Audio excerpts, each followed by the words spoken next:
السلام علیکم ورحمۃ اللہ وبرکاتہ۔ آج ہم سورۃ البقرہ کی آیت نمبر 272، 273 اور 274 کا ترجمہ و تفسیر پڑھیں گے۔ پہلے ہم لفظی ترجمہ، پھر بامحاورہ ترجمہ اور پھر مختصر تفسیر پڑھیں گے۔ تو چلیے شروع کرتے ہیں۔ اعوذ باللہ من الشیطان الرجیم، بسم اللہ الرحمن الرحیم۔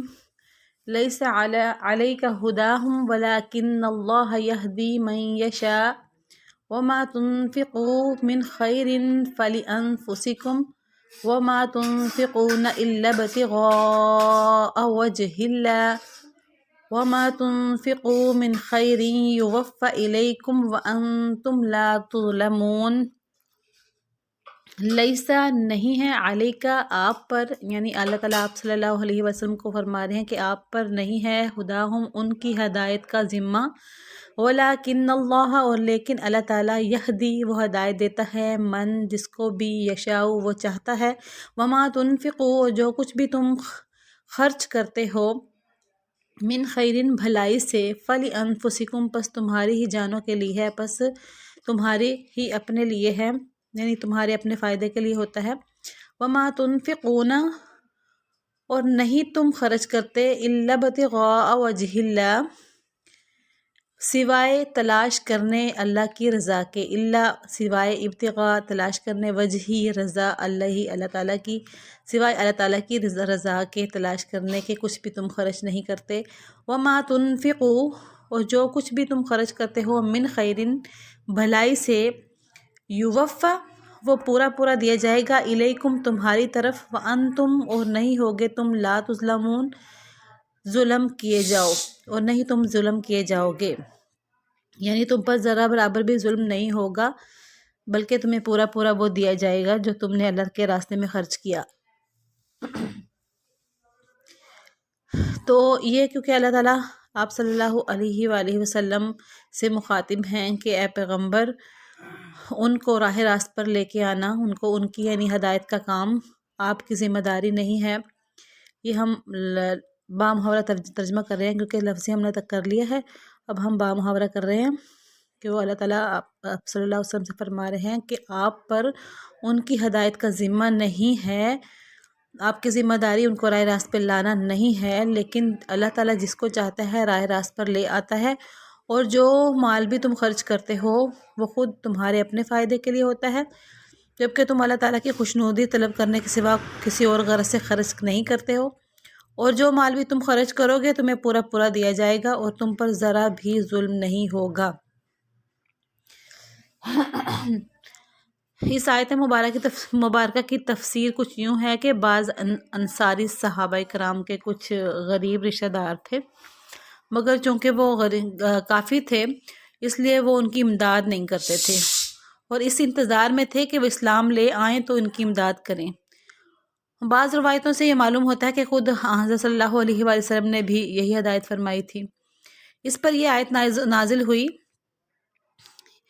اس طرح مسلمانوں کو بتایا گیا کہ آپ پر ان کے اسلام لانے کی کوئی ذمہ داری عائد نہیں ہوتی، اور اگر آپ ان غریب کافروں پر بھی اللہ کی خوشنودی حاصل کرنے کی نیت سے کچھ خرچ کریں گے تو اس پر بھی پورا ثواب ملے گا۔ للفقراء الذين احصروا في سبيل الله لا يستطيعون ضربا في الأرض يحسبهم الجاهل أغنياء من التعفف تعرفهم بسيماهم لا يسألون الناس إلحافا وما تنفقوا من خير فإن الله به عليم۔ للفقرائی فقیروں کے لیے، یعنی مستحق فقراء کے لیے، احصرو جو کہ الذین وہ ہیں جو احصرو گھیر لیے جائیں، فی سبیل اللہ اللہ کے راستے میں، لا یستطیعون جو نہیں استطاعت رکھتے، جو نہیں طاقت رکھتے، ضرباً چلنے پھرنے کی، فی الارض زمین میں، یحسبوہم خیال کرتے ہیں ان کو یا گمان کرتے ہیں ان کو، جاہلو ناواقف لوگ، یعنی ناواقف لوگ ان کو سمجھ لیتے ہیں، اغنیاؤ کہ وہ غنی ہیں، کہ وہ یعنی کہ اللہ تعالیٰ نے ان کو زیادہ دے رکھا ہے، تو ناواقف آدمی ان کو مالدار سمجھ لیتے ہیں، غنی سمجھ لیتے ہیں۔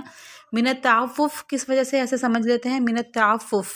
کہ وہ سوال کرنے سے بچتے ہیں، یعنی وہ اتنے پاک دامن ہیں کہ سوال کرنے سے بچتے ہیں۔ من التعفف سوال کرنے سے بچنے کی وجہ سے۔ تعرفہم تو پہچان سکتا ہے ان کو، بسیماہم ان کی پیشانیوں سے، یعنی ان کے پیشانیوں سے تو ان کو پہچان سکتا ہے ایسے غریب لوگوں کو، یعنی ان کے چہرے کی علامتوں سے ان کی اندرونی حالت کا جو ہے اندازہ ہو جاتا ہے، تو اس وجہ سے تو ان کو پہچان تو سکتا ہے۔ ان کو نہ مانگنے کی وجہ سے تم ان کو غنی نہ سمجھ لیا کرو، کیونکہ ناواقف لوگ ایسے ہی سمجھ لیتے ہیں کہ یہ مانگتا نہیں ہے تو یہ غنی ہوگا۔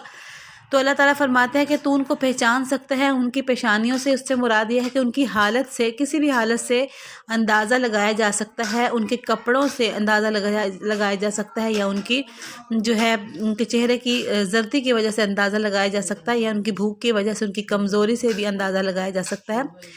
لا یسألون الناس الحافا، اللہ تعالیٰ فرماتے ہیں کہ وہ نہیں سوال کرتے لوگوں سے الحافاً چمٹ کر، یعنی جیسے بعض فقیر ہوتے ہیں ویسے وہ سوال نہیں کرتے ہیں۔ وما تنفقوا، جو کچھ بھی تم خرچ کرو گے، من خیرن بھلائی سے، فإن اللہ، پس بے شک اللہ تعالیٰ بھی اس کو علیم خوب جانتا ہے، خوب جاننے والا ہے۔ اس کا بامحاورہ ترجمہ یہ ہوگا کہ مستحق وہ فقراء ہیں جنہوں نے اپنے آپ کو اللہ کی راہ میں اس طرح سے قید کر رکھا ہے کہ وہ زمین میں چل پھر نہیں سکتے، مطلب یہ ہے کہ ذریعہ معاش کے لیے معاش کی تلاش میں یعنی جا نہیں سکتے ہیں۔ آگے ہے چونکہ وہ اتنے پاک دامن ہے کہ کسی سے سوال نہیں کرتے، اس لیے ناواقف آدمی انہیں مالدار سمجھ سکتا ہے یا سمجھ لیتا ہے۔ تم ان کے چہروں کی علامت سے ان کو پہچان سکتے ہو، یعنی ان کے اندرونی حالت کو پہچان سکتے ہو۔ وہ لوگوں سے لپٹ کر سوال نہیں کرتے، اور تم جو کچھ بھی مال خرچ کرتے ہو اللہ تعالیٰ اسے خوب جانتا ہے۔ اس کی تفسیر کچھ یوں ہے کہ حضرت ابن عباس رضی اللہ تعالی عنہ سے روایت ہے کہ یہ آیت اصحاب صفہ کے بارے میں نازل ہوئی ہے۔ یہ وہ صحابہ تھے جنہوں نے اپنی زندگی علم دین حاصل کرنے کے لیے وقف کر دی تھی، اور حضرت صلی اللہ علیہ وآلہ وسلم کے پاس مسجد نبوی سے متصل ایک چبوترے پر آ پڑے تھے۔ تو علم حاصل کرنے کی وجہ سے وہ کوئی معاشی مشغلہ بھی اختیار نہیں کر سکتے تھے، مگر مفلسی کی سختیاں ہنسی خوشی برداشت کرتے تھے، کسی سے مانگنے کا سوال نہیں تھا۔ اس آیت نے یہ بتایا کہ ایسے لوگ امداد کے زیادہ مستحق ہیں، جو کہ ایک نیک مقصد سے پوری امت کے فائدے کے لیے قید ہو کر رہ گئے ہیں، اور سختیاں جھیلنے کے باوجود اپنی ضرورت کسی کے سامنے ظاہر نہیں کرتے۔ آگے ہے الذین ينفقون اموالهم باللیل والنہار سرا وعلانیۃ فلہم اجرہم عند ربہم ولا خوف علیہم ولا ہم یحزنون۔ الذین وہ لوگ جو کہ ینفقون خرچ کرتے ہیں، اموالہم اپنے مال، باللیل رات کو، والنہار اور دن کو، سرا چھپ کر، وعلانیۃ اور علانیہ، فلہم پس ان کے لیے اجرہم ان کا اجر ہوگا، عند ربہم ان کے رب کے پاس، ولا خوف اور نہیں کوئی خوف ہوگا، علیہم ان پر، ولا ہم یحزنون اور نہ ہی وہ غمگین ہوں گے۔ اس کا بامحاورہ ترجمہ ہے جو لوگ اپنے مال دن رات خاموشی سے بھی اور اعلانیہ بھی خرچ کرتے ہیں، وہ اپنے پروردگار کے پاس اپنا ثواب پائیں گے، نہ انہیں کوئی خوف لاحق ہوگا، نہ کوئی غم پہنچے گا۔ یعنی کہ اللہ تعالیٰ کے وہ بھی لوگ ہیں